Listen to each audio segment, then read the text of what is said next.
UPPL जिंदाबाद बबलू तिर्की सोमा मुर्मू अच्छा दिनै जोंनि सान्तिपुर प्राइमारियाव टटेल 150 नि बारा बांसिन जइन जादों गासिबो आदिबासि समाजनि जोब आरो BPF-आव आदिबासि समाजा 0 जाजोबसिगोन आरोखि जोंनि नुनायाव आरो जोंहा फैगौ 28 तारिखआव प्रग्राम जाबावगोन बेवहाय 150 निबो बारा बांसिन आरो जइन जाबावगोन बेयाव बुंनो थाङोब्ला 400 500 नि बारा जइनिं जागोन आरोखि जों मिथिनाय बायदियाव आरोखि मानि थाखाय बिसोरो गासिबो BPF-निमोन बिसोरो BPF-खौ 17 बोसोर मदद होबाय जेबो मोनाखै बेस्राफोर आदिबासिफ्रा दा बिसोरो बिनिखायनो UPPL-आव फैनानै परिबर्तनखौ लुबैदों जाहाथे बिसोरो आदिबासि समाजावबो डेभेलपखौ लुबैनानै बिसोरो UPPL-आव जइन जादों दिनैहाय आरो मैयादि BPF दोलोनिफ्राय बुंदोंमोन BPF दोलोनिफ्राय जाय UPPL-आव माखासे मानसिफोरा जइन जाफैदों बिसोर जइन जाफैनाय समावहाय बिथांमोनहा जेबो खहा गैया होननानै बुंदों बिथांमोननि बेसेबां खहा दं दा बिथांमोनासो BPF-नासो जोबोद खहा मानो होनोब्ला बांसिन BPF-नि मानसिफ्रा UPPL-आव जइन जाफैदों जा जोंनिफ्राय UPPL-निफ्राय मैया सानै साथाम बिसोरो जइन जाहैदों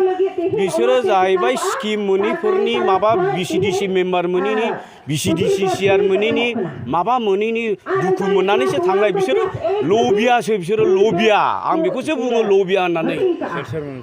दा आंथ'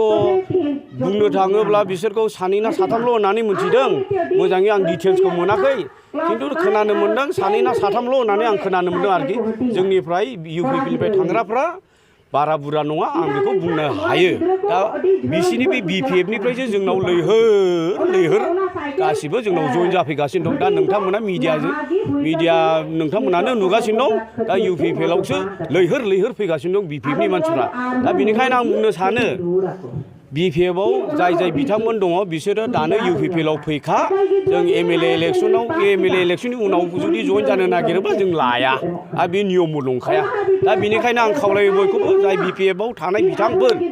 बिसोरो हायोबा MLA इलेक्सननि सिगांनो फैयोब्ला गाहाम आं बेखौनो बुंबाय आरो এইটো বৰ্তমান আমাৰ বিটিআৰবাসী ৰাইজে গম পাইছে বিটিআৰৰ শাসন আৰু বিশেষকৈ প্ৰমোদ বড়ো ডাঙৰীয়াৰ মানে কাম কৰা যি টেকনিক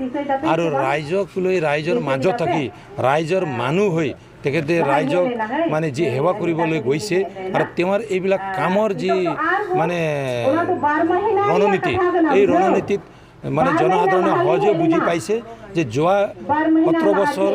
BTC চৰকাৰে জনসাধাৰণৰ কাৰণে কি কৰিছে আৰু বৰ্তমান এজন সহজ সৰল মানুহৰ লগত মিলি যোৱা মানুহৰ মাজত থাকি কাম কৰিব পৰা যিজন ব্যক্তি আজি আমি BTCৰ গাৰ্জেন হিচাপে পাইছোঁ যাৰ বাবে আজিৰ দলত আমাৰ UPPL দলত এই ধৰণে হিল দল ভাঙি ৰাইজ ওলাই আহি জইন কৰি আছে আজি প্ৰায় 200জন মান ইয়াত জইন কৰিছে এই স্পেচিয়েলি আমাৰ সান্তালী কমিউনিটিৰ পৰা আজি সিডলি সমষ্টিত মানে সদায় প্ৰায় যোৱাকালি 1000 নিচিনা আমি জইন কৰা পাইছোঁ আজিও প্ৰায় সিডলি সমষ্টিত ভিতৰত 1000 মান জইন হ'ব ডেইলি প্ৰায় তেনেকৈ জইনিং আৰম্ভ হৈ গৈছে তো ৰাইজে মানে জইনিং মাথন নহয় মানে জইনিং কৰা মাথন আৰু জইনিং কৰিলে কি হ'ব বুলি এনেকুৱা কথা নহয় কিন্তু জইনিং কৰাৰ ফলত তেখেতসকলে যেনেকৈ কামত লাগি গৈছে ইয়াৰ পৰা আমি উপলব্ধি কৰিব পাৰোঁ মানে যোৱা চৰকাৰৰ সময়ত যোৱা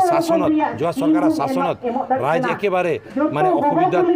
মানে আছিল এইবাৰ ৰাইজে এটা সুবিধা পাই আছে যাৰ কাৰণে ৰাইজ আগবাঢ়িছে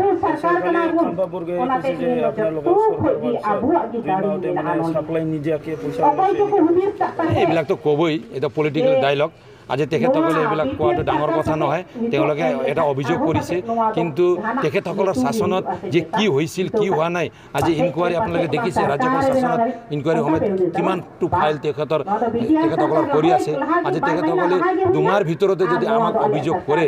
এইটো আৰু এটা হাস্যব্যংগত এটা বেলেগ একো নহয়